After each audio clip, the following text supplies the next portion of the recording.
Religion was very important to the Maya. They built their cities around ceremonial and religious centers. Their magnificent temple pyramids rose high above the jungle canopy, like mountains reaching into the sky. Temple plazas provided gathering places for people to attend rituals and ceremonies.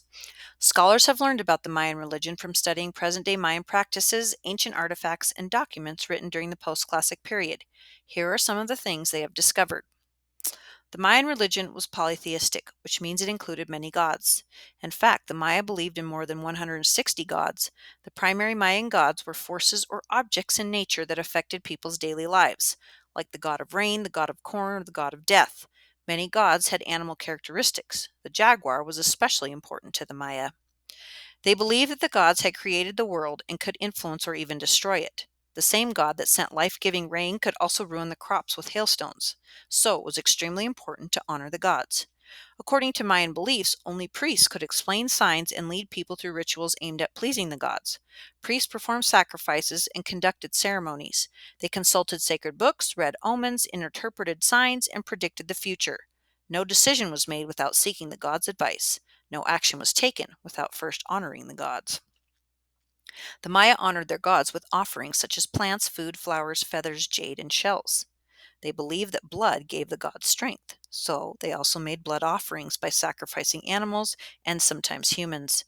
The people who were sacrificed were usually orphans, slaves, and nobles captured during war.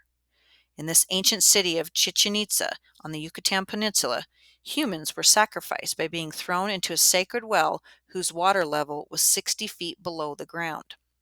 Any victim who survived the fall were pulled from the water and asked what message they had brought that had brought them back from the gods.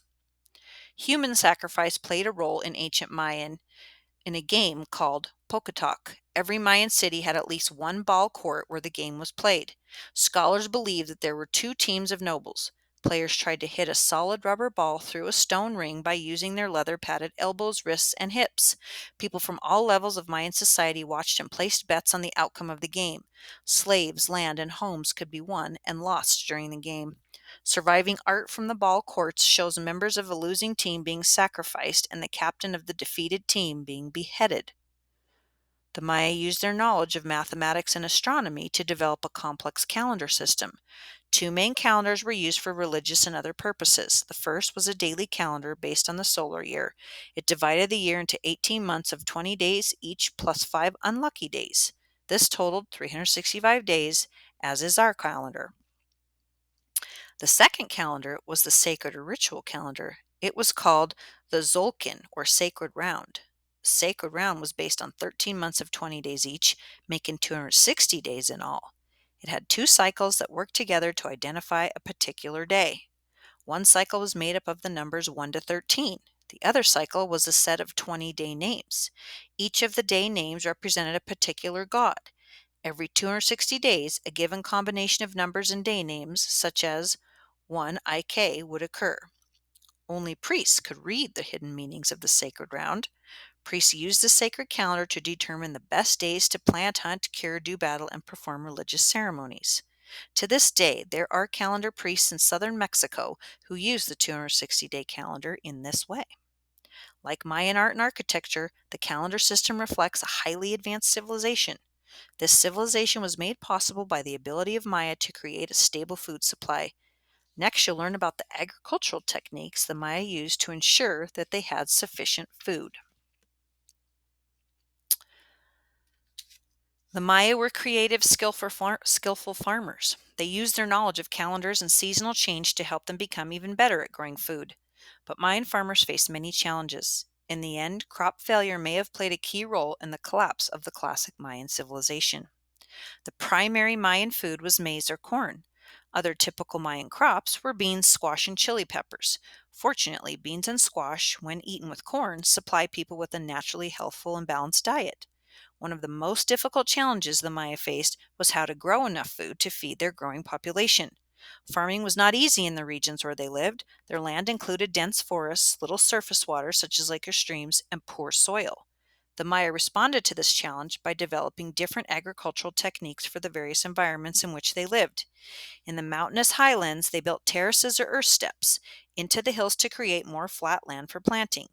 In the swampy lowlands, the Maya constructed raised earth platforms surrounded by canals that drained off extra water. This technique helped them grow more food without having to increase the amount of land they used.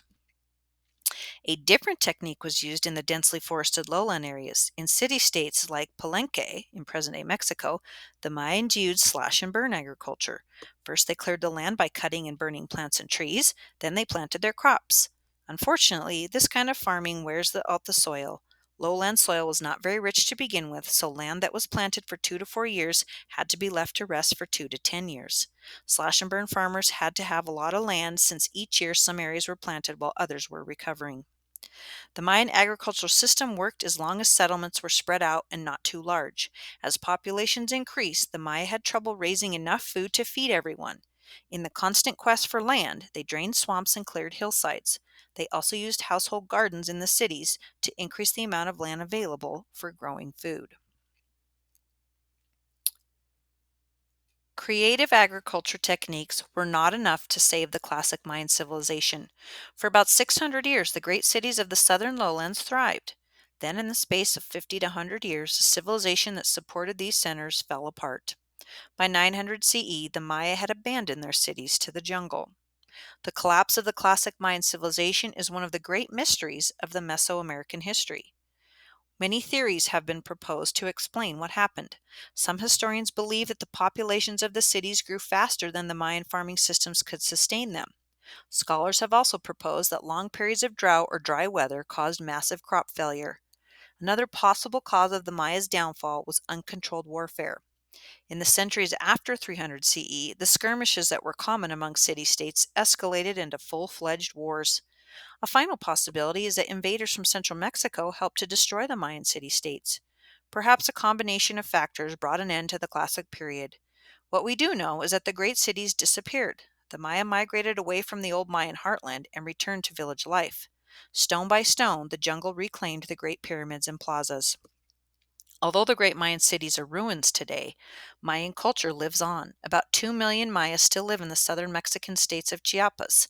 Millions more are spread throughout the Yucatan Peninsula and the cities and rural farm communities of Belize, Guatemala, Honduras, and El Salvador.